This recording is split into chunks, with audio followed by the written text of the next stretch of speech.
ഇന്ന് കൂണ് തോരനാണ് ഉണ്ടാക്കുന്നത്. പറമ്പിൻ കൂണാണിത്. മീഡിയം സൈസിലെ 2 എണ്ണവും ഒരു ചെറിയ കൂണും കിട്ടിയിട്ടുണ്ട്.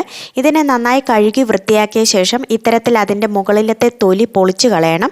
അടിയിലെ ഭാഗത്ത് നിന്നും ഇതുപോലെ ചെറുതായിട്ട് പൊട്ടിച്ചാൽ തന്നെ ഇത്തരത്തിൽ കൂണ് അടർത്തി അതിൻ്റെ തൊലി നീക്കം ചെയ്തെടുക്കാനായിട്ട് സാധിക്കും. ഇനി കൂണിൻ്റെ തണ്ടും ചെറുതായിട്ട് ചിരണ്ടിയതിന് ശേഷം ചെറുതായിട്ട് അരിഞ്ഞെടുക്കണം. കൂണിൻ്റെ മുകളിലത്തെ ഭാഗമായ കുടയും ചെറുതായിട്ട് ഇത്തരത്തിൽ കീറി ഇട്ട് കൊടുക്കാവുന്നതാണ്. ഇനി ഇതിനെ അടികട്ടിയുള്ള ഒരു പാത്രത്തിലേക്ക് ഇട്ട് കൊടുത്ത ശേഷം ഇതിലേക്ക് എരിവിനായിട്ട് 2 പച്ചമുളക് അരിഞ്ഞത് ഇട്ട് കൊടുക്കാം.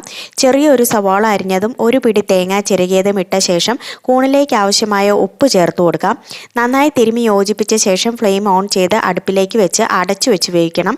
ആദ്യം ഹൈ ഫ്ലെയിമിൽ വെച്ച് ആവി വന്നതിന് ശേഷം ചെറിയ തീയിൽ വെച്ച് വേവിച്ചെടുക്കാം. ആവി വന്നു കഴിഞ്ഞാൽ ഒരു തണ്ട് കറിവേപ്പില കൂടി ഇട്ട് കൊടുക്കാം. 2-3 പ്രാവശ്യം അടച്ചു വെച്ച ശേഷം തുറന്ന് ഇളക്കി വേവിച്ചെടുക്കണം. അടിയിൽ പിടിക്കാതെ പ്രത്യേകം സൂക്ഷിക്കണം.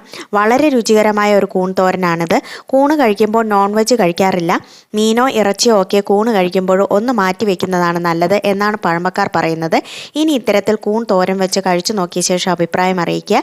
വീഡിയോ ഇഷ്ടമായെങ്കിൽ ലൈക്കും ഷെയറും ചെയ്യുന്നതിനോടൊപ്പം ചാനൽ സബ്സ്ക്രൈബ് ചെയ്യാനും മറക്കരുത്. ബെൽ ബട്ടൺ കൂടി ഇനേബിൾ ചെയ്തോളൂ. മറ്റൊരു നല്ലൊരു വിഭവമായി മറ്റൊരു അവസരത്തിൽ വീണ്ടും കാണാം. താങ്ക്